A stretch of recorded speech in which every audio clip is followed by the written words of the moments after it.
Part 2 ng video po na dito po sa mango farm na 11 hectares po na may 85 mango trees po. So ito po yung kagandahan po ng properties po natin mga madam mga sir. Ito po overlooking Mountain View po siya. Ayan. Napaka-presko po rito lalo paghapon po ito. Dito yan kita nyo po may mga nakapastol po na baka. Ayan po ito po. So yan may mga rice field po dun sa paligid niyan.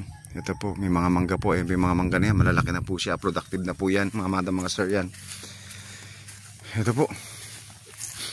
Yan, napakaganda po ng properties po na ito mga madam sir. Clean title po ito. Naka-transfer na po sa pangalan ng may-ari po ito.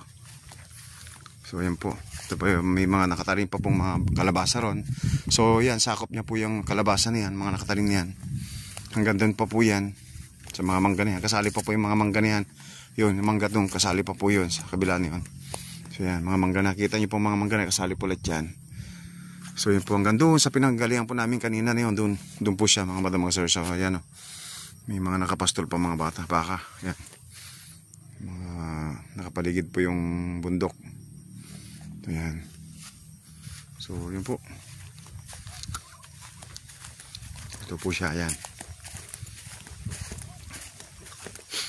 So ang layo lang po nito sa Tiplex mga nasa 30 minutes po. Tiplex exit Carmen exit po siya.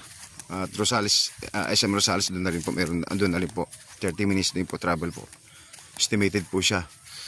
Ayun na rin Tiplex po. So ayun po, ito po, ayan, kasama po yung mga properties po na yan mga madam mga sir. Yan ito mga mangga na yan, yung mga kung ano yun, may kalabasa po yun na yan, kasali po yan.